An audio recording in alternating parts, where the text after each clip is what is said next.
Joulukalenteri, luukku 1. Tonttu Topin suuri seikkailu. Oli joulukuun 1. päivä ja Korvatunturilla vietettiin rauhallista, mutta kiireistä aamua. Tonttu Topi, nuori ja utelias apulaistonttu, oli saanut tehtäväkseen järjestellä joulupukin pajaa.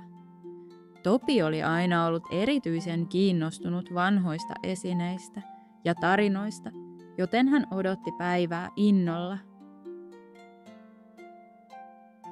Pajassa kuului iloista kilkettä, kun muut tontut valmistelivat leluja ja käärivät lahjoja joulua varten. Topi oli kuitenkin yksin työskentelemässä pajarakennuksen syrjäisessä varastohuoneessa, jossa säilytettiin joulupukin vanhoja karttoja ja päiväkirjoja.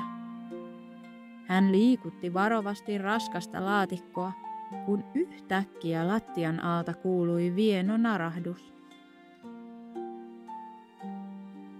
Topi pysähtyi. Lattialuukku, hän mietti ääneen ja siirsi uteliaana laatikkoa kauemmas. Siinä, keskellä lattiaa, oli huolellisesti piilotettu pieni puinen luukku, jota ei ollut käytetty selvästikään vuosikymmeniin. Hänet valtasi hämmennys ja suuri uteliaisuus. Luukun avaaminen vaati hieman voimaa, mutta lopulta se narahti auki paljastaen kapean tilan. Topi kurkotti sisään ja löysi vanhan nahkaisen käärön.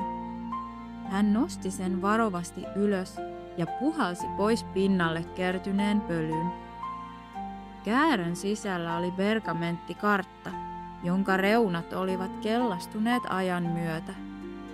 Kartalla oli piirretty tuttuja paikkoja Lapissa: Korvatunturi, Saana, Halti ja muita tuntureita. Mutta kartassa oli jotain erikoista. Siinä näkyi 5 pientä, hohtavaa merkkiä, jotka eivät vastanneet mitään nykypäivän maamerkkejä. Yksi merkki oli Saanatunturilla, toinen jossain Inarijärven lähistöllä. Topi rypisti otsaansa. Kartan alareunaan oli kirjoitettu vanhalla tonttukielellä: Joulun taika tarvitsee kristallinsa. Löydä ne kaikki ja herätä menneisyyden ihme. Kristallit? Mikä tämä on? Topi mietti ääneen, kun joulupukin syvä, rauhallinen ääni keskeytti hänen pohdintansa. Topi, mitä sinä siellä touhuat? Pukki oli astunut varastoon pitkä viitta hulmuten ja katseli kiinnostuneena, mitä nuori tonttu oli löytänyt. Joulupukki, katso tätä, Topi näytti karttaa innoissaan. Se oli lattialuukun alla. Mitä tämä oikein tarkoittaa, Pukki? Pukki otti kartan käsittelyynsä ja hänen kasvoilleen levisi vakava ilme. Tämä on jotain, jonka en uskonut enää koskaan tulevan esille. Tuo kartta kertoo vanhasta joulutaikakoneesta, jonka avulla pystyi kerran levittämään joulun taikaa ympäri maailmaa. Mutta kone tarvitsee toimijakseen 5 erityistä taikakristallia. Ne katosivat kauan sitten, kun maailma muuttui ja kone jäi unohduksiin. Mutta nyt, kun kartta on löytynyt, kristallit voidaan ehkä löytää uudelleen, Topi sanoi innokkaasti. Missä kone on ja mitä se tekee?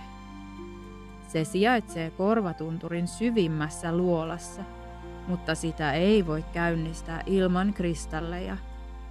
Tiedän, että se on pelottava ja vaikea tehtävä, mutta jos joku voi kristallit löytää, se olet kyllä sinä, Topi, joulupukki sanoi hymyillen. Topi tunsi sydämessään kuohahduksen. Tämä oli hänen hetkensä. Hän voisi tehdä jotain suurta ja tärkeää, ei vain tontuille, vaan kaikille, jotka uskoivat joulun taikaan.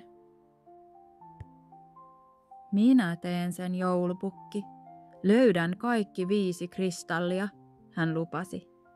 Pukki nyökkäsi hyväksyvästi. Hyvä on, Topi. Aloita matka Saanatunturilta, mutta muista, matka ei tule olemaan helppo. Lapin taika on vahvaa ja se myös suojelee salaisuuksiaan. Voit kohdata matkalla mitä tahansa luonto keksiikään. Topi pakkasi kartan huolellisesti reppuunsa ja alkoi valmistautua ensimmäiseen suureen seikkailuunsa. Hän ei tiennyt, mitä oli edessä, mutta hän oli varma yhdestä asiasta. Tämä tulisi olemaan hänen elämänsä suurin seikkailu. Ensimmäinen luukku päättyy. Jos sinä löytäisit vanhan kartan, millaiseen paikkaan se johtaisi? Olisiko se taianomainen metsä, salaperäinen linna tai ehkäpä oma piilotettu aarre? Sinä voit piirtää oman aarrekarttasi. Voit keksiä sille salaperäisiä paikkoja, merkkejä ja vihjeitä. Mihin kartta voisi johtaa? Kuka tai mikä voisi vartioida aarretta?